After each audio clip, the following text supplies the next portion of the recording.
We've long debated life's fundamental choice: pursue happiness or seek meaning. This age-old dichotomy has shaped our goals and self-help aisles. But what if this binary view is incomplete? Beyond these two well-trodden paths lies a crucial third element: psychological richness. This dimension adds depth, texture, and narrative complexity, transforming a life from merely good to truly fascinating and layered. It's the realm of curiosity, exploration, and experiences that surprise and reshape us.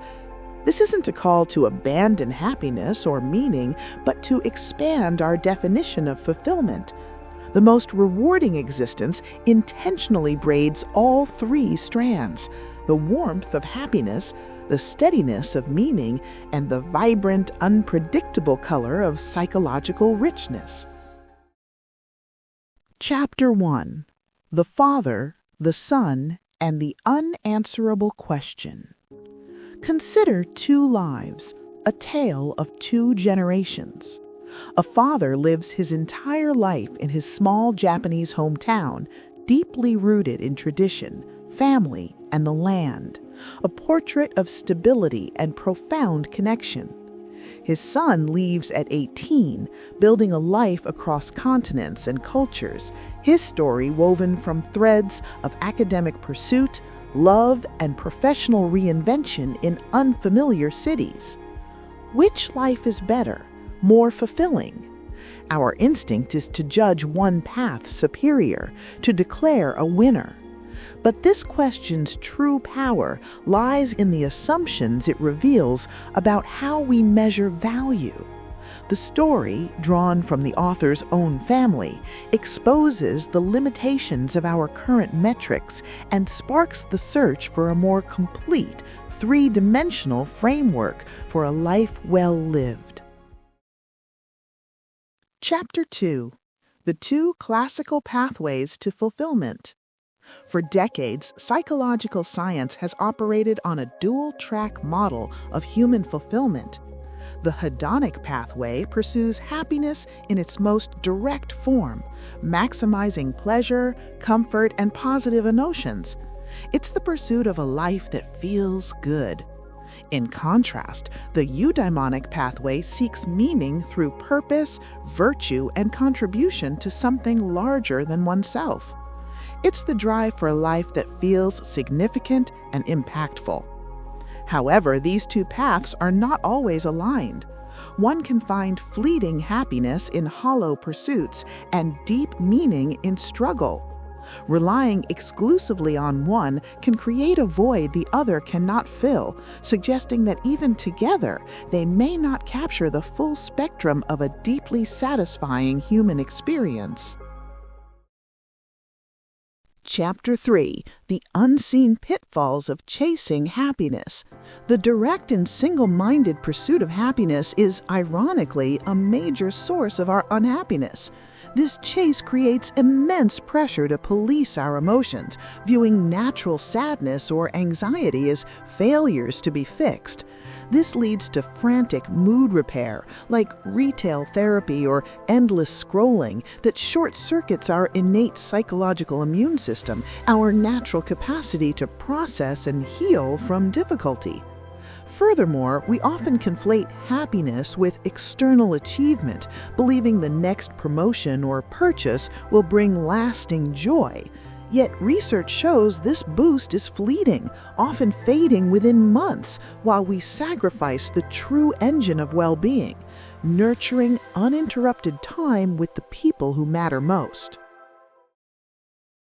Chapter 4: The Weight and Subjectivity of Meaning. If the pursuit of happiness can feel frivolous, then the search for meaning must be the answer. This path carries a weight of nobility inspired by icons of purpose and sacrifice. Yet this pursuit has its own subtle trap. Looking up to extraordinary figures can set an impossibly high bar, making an ordinary, conscientious life feel inadequate. The reality is that meaning is profoundly personal and subjective. It's found in the narrative we weave, like the NASA janitor who saw his work as helping put a man on the moon.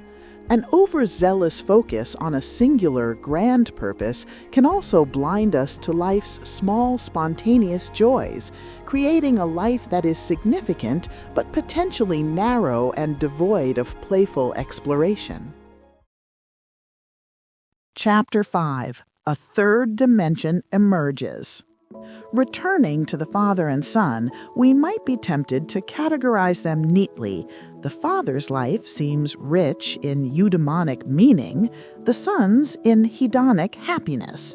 So we ask again, who has found the better life?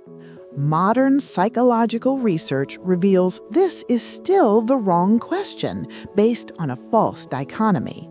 Framing life as a binary choice between these two paths ignores a vital component that explains why some lives, which are not perfectly happy or overtly meaningful, still feel profoundly well-lived and compelling. This missing piece is psychological richness, a qualitative depth defined by variety, curiosity, and a steady stream of experiences that challenge, expand, and complicate our perspective on the world. Chapter 6. Defining the psychologically rich life. What exactly constitutes a psychologically rich life? It is not merely a life of constant vacation or thrill-seeking.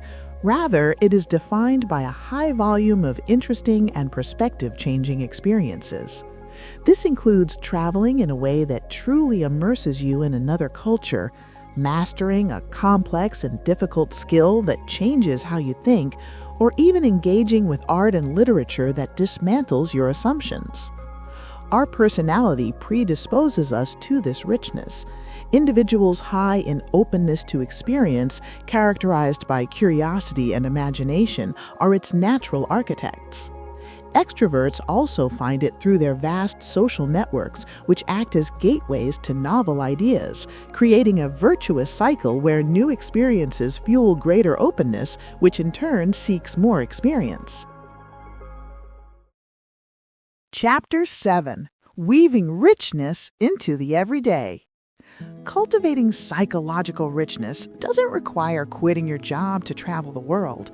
It is most accessible and sustainable when woven into the fabric of our daily existence through deliberate, manageable practices. The first is to cultivate spontaneity. Intentionally break your rigid routine. Take a detour on your walk home or say yes to a last-minute invitation. These small acts create openings for the unexpected. Second, embrace play. Engage in activities without a goal-oriented outcome, like doodling or building something useless. Play disrupts habitual thinking, sparking cognitive flexibility and new perspectives. Finally, take small risks. Order a new dish. Start a conversation with a stranger.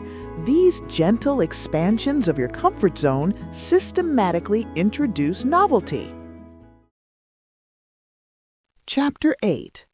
The Unexpected Gift of Adversity. Perhaps the most profound and counterintuitive source of psychological richness is adversity. While we would never choose hardship, some of our most perspective-shifting experiences arrive uninvited in the form of loss, struggle, or trauma. Survivors of natural disasters or personal crises often report a renewed appreciation for life, a clarified sense of what truly matters, and unexpectedly deepened community bonds. The critical factor that determines whether adversity becomes merely traumatic or psychologically enriching is the story we tell ourselves about the event.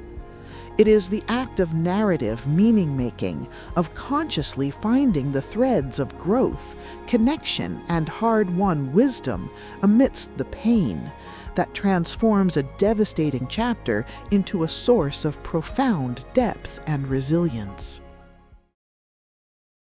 Chapter 9. integrating the three dimensions. So, who is happier, the father or the son? The son, who is in fact Shigehiro Oishi, the author of this work, would insist the question is fundamentally flawed. His research concludes that the ultimate goal is not to choose one path over the others. The most fulfilling and complete life is one that consciously integrates and harmonizes all three dimensions. It enjoys the hedonic moments of joy and comfort. It is grounded by the eudaimonic sense of purpose and significance, and it is continuously deepened by the psychologically rich tapestry of novel, challenging, and perspective-shifting experiences. A life with only one or two of these elements feels incomplete, but a life that blends all three is experienced in its full, vibrant, three-dimensional glory. Conclusion: a life in full, magnificent color. This new three-dimensional framework is ultimately one of liberation and expansion. We are no longer confined to a narrow either-or choice. Psychological richness is the vital dimension that adds compelling narrative twists, deep character development, and fascinating plot to the story of our lives. It is accessible through cultivated curiosity, a willingness to embrace the unplanned, and the courage to find meaning and growth in our struggles. You need not abandon your pursuit of happiness or your search for meaning. Instead, consciously and joyfully invite psychological richness to join them. By intentionally weaving these three threads together, you move beyond a life that is simply good enough and step into one that is vibrant, profound, complex, and truly worth living. A life in full, magnificent color. That concludes the book summary for this episode. Hopefully, the discussion opened up new insights for you. If you found this helpful, please like, share, and subscribe to support the channel. Thank you very much, and I'll see you in the next video.